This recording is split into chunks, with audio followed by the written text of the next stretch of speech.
Plusieurs lignes de la parole mènent à une seule ligne, celle de la vérité éternelle.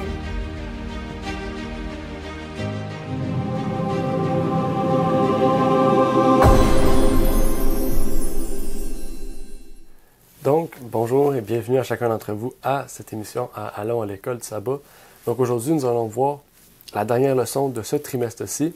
Donc, c'est la dernière fois qu'on va voir ce livre rouge sur l'évangile de Marc. Aujourd'hui, nous allons parler de la vie éternelle. Nous allons parler aussi du coût de la vie éternelle. Donc, qu'est-ce que ça veut dire ça, la vie éternelle? C'est quoi son coût, en fait? Et nous allons donc terminer sur une note positive en parlant de la vie éternelle, en parlant de l'espérance que Dieu veut nous promettre par Jésus-Christ au travers de l'évangile de Marc. Je vous prie donc de prendre votre guide de l'école du sabbat, votre Bible en main dans Marc 8, pour que nous puissions découvrir et voir ce que ces versets veulent nous permettre de voir et de comprendre avec la vie éternelle. Je vous souhaite donc bonne étude et bonne écoute au travers de cette émission.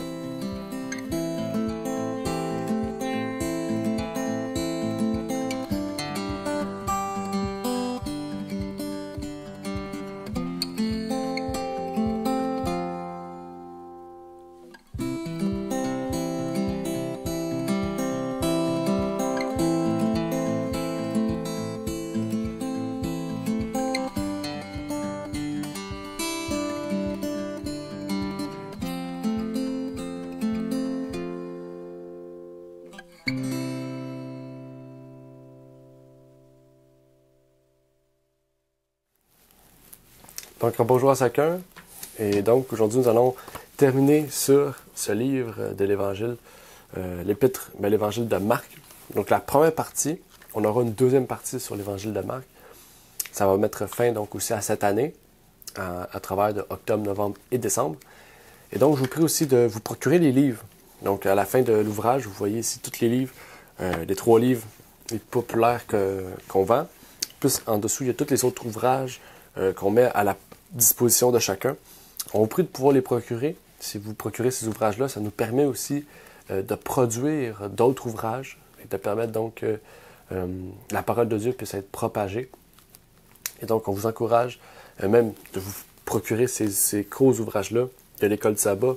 Nous pouvons livrer à l'international. Donc, vous pouvez commander en ligne qu'est-ce que vous voulez et on vous l'envoie.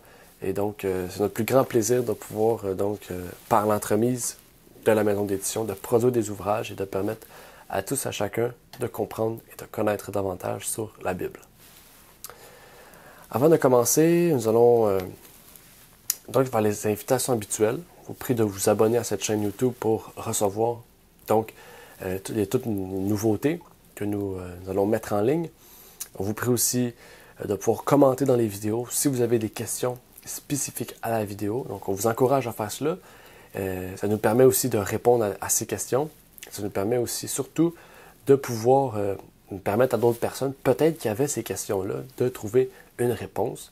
Et surtout, si vous avez une autre question générale, qui ont peut-être une vidéo, peut-être vous voulez un groupe de partage, un groupe de prière, ouvrir une église, recevoir des études pour le baptême, etc., vous pouvez nous contacter par email sur contact@ligne-sur-ligne.ca et on pourrait vous référer aussi à l'église, donc ASGH 89, avec lequel donc on travaille et dans lequel aussi moi-même je fais partie en tant qu'ancien. Donc avant de commencer à étudier cette dernière leçon, je vais donc faire une courte prière et par la suite on pourra étudier et réviser cette leçon ensemble. Notre Père est aux cieux, j'aimerais te remercier, Seigneur, pour ce moment que tu nous permets d'avoir, de pouvoir partager cette dernière leçon de l'école du sabbat, de ce trimestre surtout, avec la leçon numéro 13, et donc avec l'Évangile, avec la vie éternelle, avec Marc 8 surtout, que tu puisses nous permettre de comprendre, Seigneur, ce que tu veux nous révéler, les points cruciaux que tu veux faire ressortir, Seigneur, et que tu veux nous permettre de comprendre et de connaître. Que tu puisses donc nous bénir, nous exhorter. Et c'est ma prière au nom de ton Fils Jésus-Christ. Amen. Donc la dernière leçon du trimestre va nous parler de la vie éternelle. Christ veut nous donner une leçon ici importante, avec une histoire bien sûr qui va nous relater dans Marc 8, qui se passe aussi avec ses disciples. Dans cette leçon, on va voir que Christ va se rendre à Dalmanuta. À cet endroit-là, il y trouva donc plusieurs pharisiens qui se disputaient et qui demandaient à Jésus-Christ un miracle du ciel. Première chose qu'on peut relever ici, le point, on pourrait dire, important qu'il faut relever de la leçon, c'est que les pharisiens, donc, que vous connaissez très bien, acceptaient pas Jésus-Christ. Ils savaient que Jésus-Christ avait une place particulière à faire dans leur vie. Ils ne l'avaient pas reconnu comme le Messie de l'Ancien Testament, mais ils l'avaient vu plutôt comme quelqu'un qui voulait remplacer ou peut-être détruire même le sanctuaire, le temple de l'époque. Et donc, quand ces pharisiens demandent un miracle du ciel, ils demandent à Jésus comme si, genre, fais-nous un miracle pour le plaisir. C'est comme si Jésus c'était un magicien ou un clown, même quelqu'un qui allait les faire rire ou peut-être se moquer. Mais surtout, ça allait pu être quelqu'un aussi, ou peut-être cette question-là, aurait pu être quelque chose qui aurait pu leur permettre d'arrêter Jésus. Et donc, Jésus leur refusa ce miracle-là. Il refusa de répondre à leur demande, même si Jésus était le Fils de Dieu. Il aurait pu faire ce miracle-là sans problème. Le texte déjà nous montre que les pharisiens le tentèrent. Les pharisiens donc avaient un but caché derrière cette demande et Jésus-Christ l'avait vu. Ils ne voulaient pas le faire donc parce que justement derrière cette bonne requête se cachait une mauvaise intention ou une mauvaise cause. Et c'était aussi surtout pour pouvoir le mépriser davantage. Et c'est là en fait que Jésus a dit, vous êtes une race méchante et adultère. Donc en fait, un miracle, même le plus grand des miracles, même si Jésus aurait répété le miracle d'Élie en faisant descendre le feu du ciel, n'aurait pas pu leur permettre de comprendre que Jésus était le Fils de Dieu. Si on lit ensemble Matthieu 16, 1 à 4, ça va nous permettre de voir des choses importantes directement liées avec ces versets que nous avons étudiés cette semaine. Matthieu 16, 1 à 4 nous dit comme suit. Alors des pharisiens et des sadducéens vinrent à lui et lui demandèrent, en le tentant, qu'il leur fît voir quelques miracles du ciel. Mais il leur répondit, quand le soir est venu, vous dites, il fera beau temps, car le ciel est rouge. Et le matin, il y aura aujourd'hui de l'orage, car le ciel est sombre et rouge. Hypocrite, vous savez bien discerner l'apparence du ciel, et vous ne pouvez pas discerner les signes des temps. Une race méchante et adultère demande un miracle, mais on ne lui accordera aucun autre que celui du prophète Jonas. Et le laissant, il s'en alla. Ici, il nous dit, vous pouvez discerner les choses visibles, mais vous ne pouvez pas discerner les choses invisibles. Dans le fond, les signes des temps. Jésus a dit, deux points importants, deux autres points importants, une race méchante et adultère, un. Et après ça, il dit, vous n'aurez aucun autre miracle, mis à part celui du prophète Jonas. Il nous faut comprendre donc ces deux choses-là. Premièrement, Christ nous parle des signes des temps. Déjà, si Christ parle des signes des temps, c'est qu'il y avait des signes des temps qui étaient importants de reconnaître en tant que juif. Quel signe des temps, en fait, Christ faisait allusion ici? Si vous vous rappelez, dans Marc 1, au début du trimestre, on avait vu que Jésus avait dit « le temps arrive à son terme ». Jésus parlait de la prophétie des 70 semaines, et je pense qu'un des signes des temps était cette prophétie qui annonçait donc, premièrement, le début du ministère de Christ, 2, la mort de Jésus-Christ, et 3, la fin du temps, de la nation juive en tant que peuple de Dieu, et qu'elle allait marquer ce temps-là par le premier martyr, à savoir Étienne, et qui par la suite allait mener à la destruction de Jérusalem, quelque temps après, à l'an 70. Donc on voit vraiment que cette prophétie des 70 semaines, Jésus en a parlé dès le début de son ministère et il avait annoncé cette prophétie-là arrivant à son terme. Cette prophétie-là étant un signe des temps et qui était très importante pour les Juifs. Mais par la suite, il nous parle du miracle du prophète Jonas. Quel était ce miracle qui était donc, oui, lié à ces signes des temps, lié aussi à ces 70 semaines? Il faut revenir un peu plus tôt dans le livre de Matthieu pour bien comprendre qu'est-ce qu'il y en est avec cela. Et dans Matthieu 12, 38 à 41, on peut y lire comme suit. Alors, quelques-uns des scribes et des pharisiens lui dirent, « Maître, nous voudrions te voir faire quelques miracles. Mais lui, répondant, leur dit, une race méchante et adultère demande un miracle, mais il n'y en sera accordé aucun autre que celui du prophète Jonas. Car comme Jonas fut dans le ventre d'un grand poisson 3 jours et 3 nuits, ainsi le Fils de l'homme sera dans le sein de la terre 3 jours et 3 nuits. Les Ninivites s'élèveront au jour du jugement contre cette nation et la condamneront parce qu'ils se repentirent à la prédication de Jonas. Et il y a ici plus que Jonas. Il y a ici plus que Jonas. Donc on comprend ici. Ici Jésus, on recule un peu dans le temps, dans Matthieu, nous explique quelle était cette prophétie de Jonas. Ça dit car comme Jonas fut dans le ventre d'un grand poisson 3 jours et 3 nuits, ainsi le Fils de l'homme sera dans le sein de la terre 3 jours et 3 nuits. Donc, un des signes des temps, c'était la mort de Jésus-Christ qui allait mettre fin donc au quoi?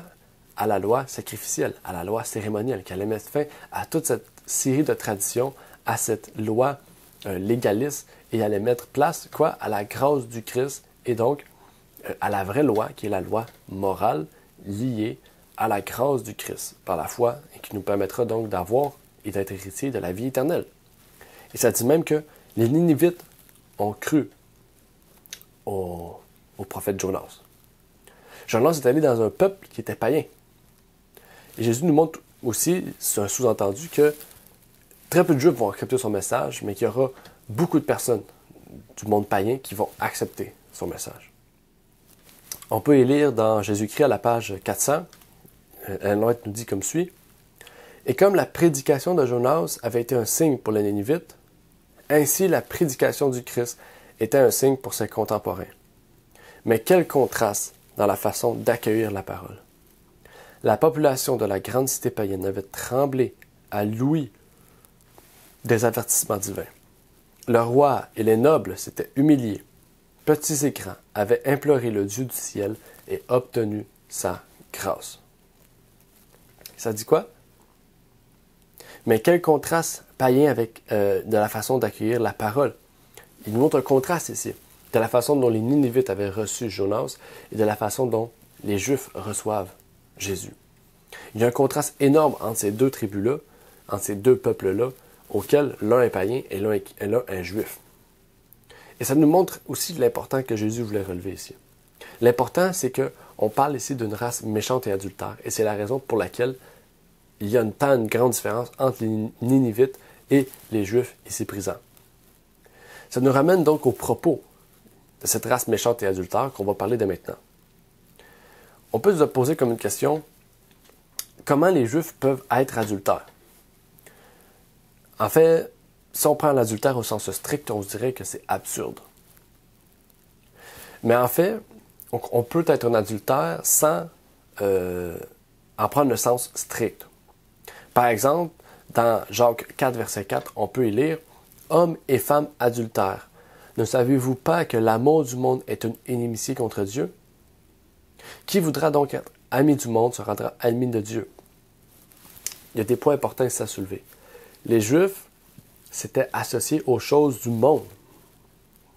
Dans leur religion, ils avaient mis des traditions d'hommes. Ils avaient mis des choses du monde.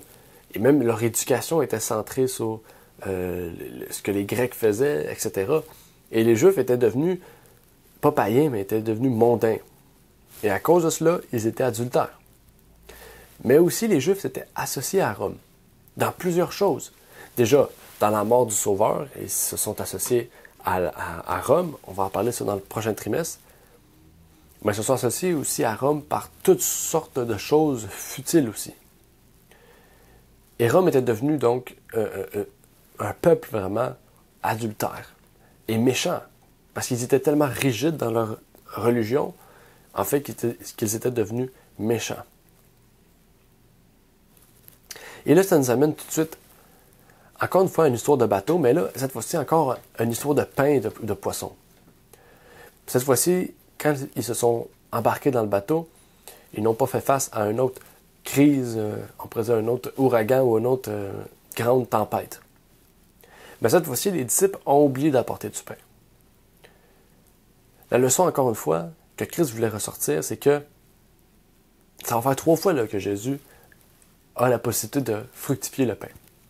La première fois, les disciples ont pensé par eux-mêmes, en tant qu'hommes, sans penser à Jésus-Christ qui pouvait les fructifier.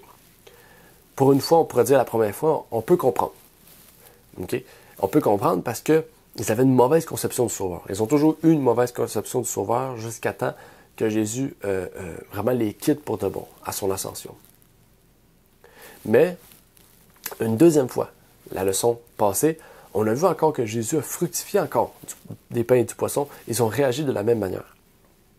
Mais là, on se retrouve encore une fois à une histoire similaire, auquel les disciples sont dans un bateau, ils ont oublié d'apporter de la nourriture, et là, au lieu de penser que le Christ peut les sauver, ils se sont chicanés. Ils ont pensé qu'à leur tête. Ils ont créé une dispute disant « Ah, c'est toi qui as oublié ci, c'est toi qui as oublié ça, on oublie ci, on oublie ça, c'est important. » Et là, Jésus a dit « Je vais dire quelque chose qui va peut-être leur permettre de réfléchir. » Jésus a dit quelque chose de quand même assez spécial. Il a dit « Acceptez pas le levain des pharisiens et d'Hérode. » Là, on pourrait se dire, quel est le lien entre le manque de pain et le fait de dire « Acceptez pas le levain », c'est comme dire « Acceptez pas le pain des pharisiens et d'Hérode. » Qu'est-ce que Christ veut dire ici? Christ veut sûrement dire une chose importante ici. Enfin, on peut dire que Christ ici voulait que ses disciples pensent et voient comme le Christ voit les choses en fait. Il les poussait à chaque instant, dans chaque occasion, à leur permettre de comprendre une facette plus importante de la foi et donc aussi de sa façon dont on doit voir les choses. Il voulait que ses disciples ne voient plus par les yeux de la chair, mais par les yeux de la foi. Pourtant, les disciples voyaient ici, et encore, tout au long de l'étude des évangiles, ils voyaient comme les Juifs en fait. Il voulait les prévenir aussi, Jésus-Christ bien sûr, des doctrines des Juifs, et en citant Hérode, il voulait faire sûrement allusion aux Sadducéens qui étaient très proches d'Hérode. Okay? Donc, il parlait des pharisiens et d'Hérode. Ben, dans certaines facettes de la Bible, ici, l'utilisation d'Hérode pourrait être transférée aux Sadducéens qui travaillaient conjointement avec Hérode. Et c'est ça ici qui est important. C'est que Christ veut permettre à ses disciples, en toute occasion, de voir comme lui le voit, par les yeux de la foi. Et donc, même si on n'a pas de nourriture, ici, il n'y a pas de pain, Jésus a dit, je vous dis, faites attention. Arrêtez de penser comme des Juifs, arrêtez de suivre les Juifs. Et maintenant, je veux vous donner un point d'attention. Faites attention aux doctrines des Juifs, aux doctrines des Sadducéens, aux doctrines de ces Hérodes, de ces Hérodiens, on peut dire même. Et là, Christ, en traversant par bateau, arrivait à Césarée. Et, encore une fois, Christ continue. En fait, Jésus n'arrête pas. Il pose d'autres questions. Il dit à ses disciples, « Que pensent ces hommes de moi? »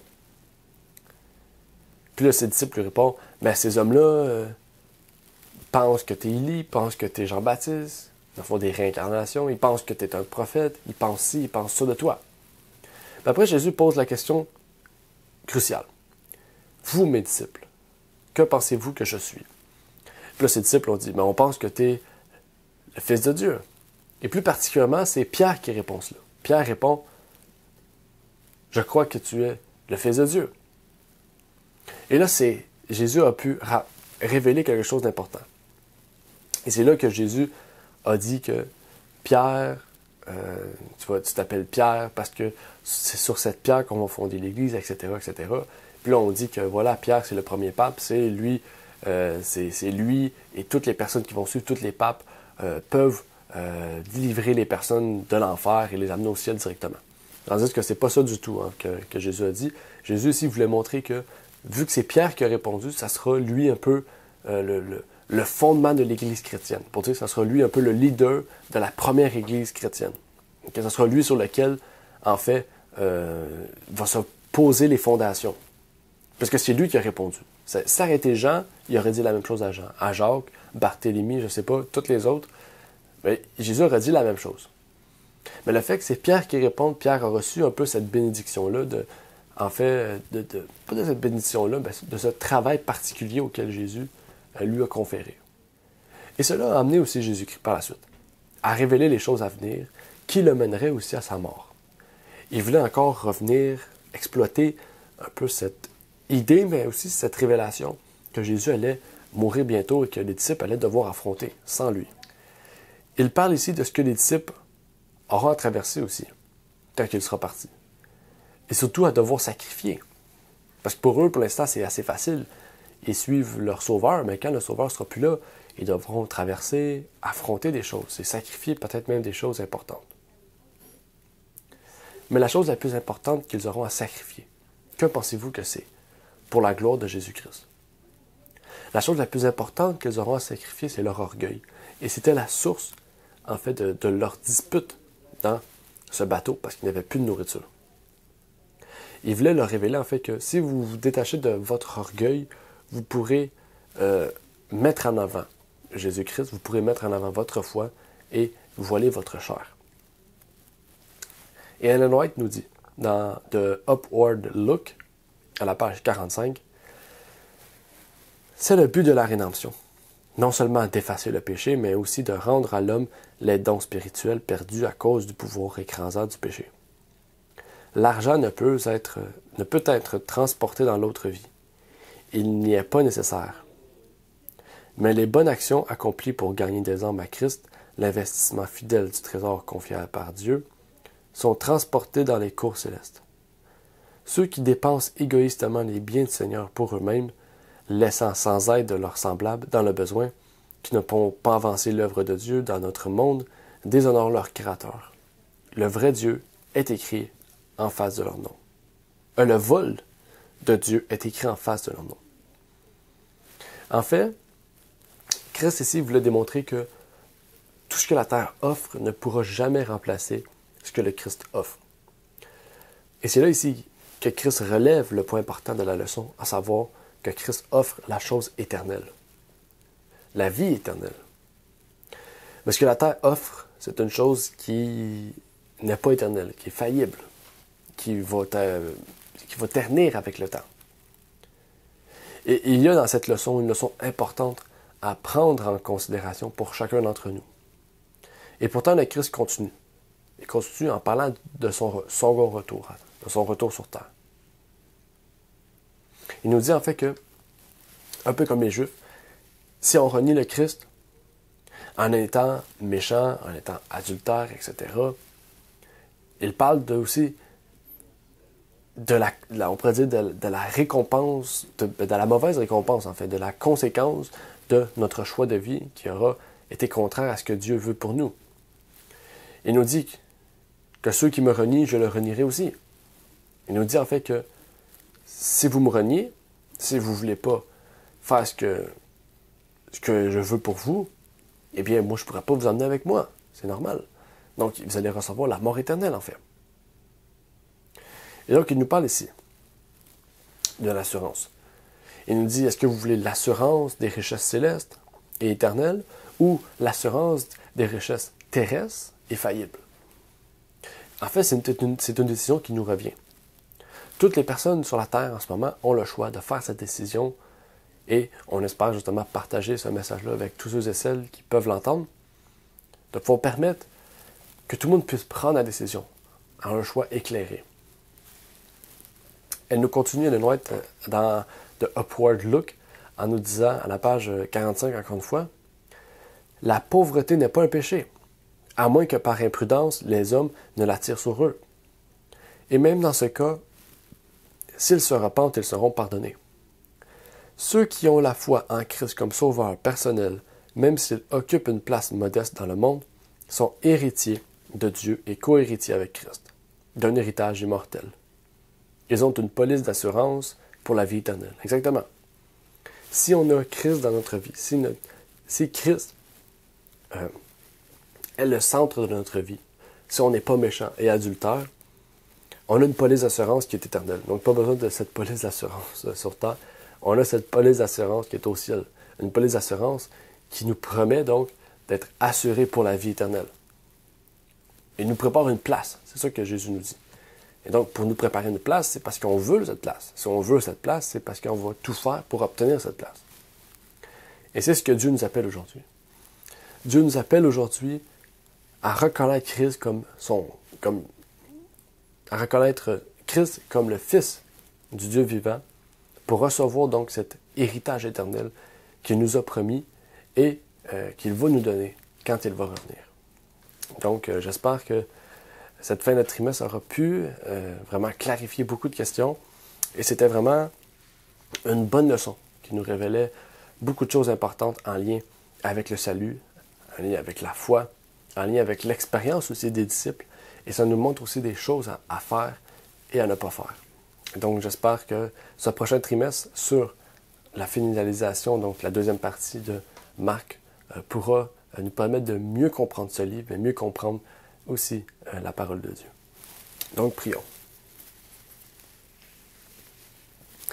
Notre Père est aux cieux, j'aimerais te remercier de ce moment que tu nous permets d'avoir, de pouvoir étudier ta parole, de pouvoir partager, Seigneur, cette bonne nouvelle, et donc qui va nous permettre de mieux comprendre ce que tu veux nous révéler, Seigneur, à ce sujet. Que tu puisses permettre que ce prochain trimestre puisse être fructifiant davantage, que de plus en plus de gens puissent vouloir étudier ces leçons de l'école Sabbat, Seigneur, et donc que tu puisses permettre que le désir de ceux et celles qui veulent étudier puisse être présent, Seigneur. Qu'ils puissent vouloir l'acheter, qu'ils puissent vouloir l'imprimer, le télécharger, Seigneur, qu'ils puissent vraiment avoir un désir ardent de connaître ta parole, de rechercher ta face. C'est ma prière, non seulement pour chacun d'entre nous, Seigneur, mais c'est ma prière aussi pour que ta volonté soit faite et que ton œuvre puisse toucher le cœur des gens, Seigneur, ici au Québec et partout dans la francophonie. C'est ma prière au nom de ton Fils Jésus-Christ. Amen. Merci d'avoir écouté cette vidéo. Pour plus de contenu, abonnez-vous sur notre site Internet. Il est également possible pour vous de nous suivre sur notre page Facebook et de nous contacter par email.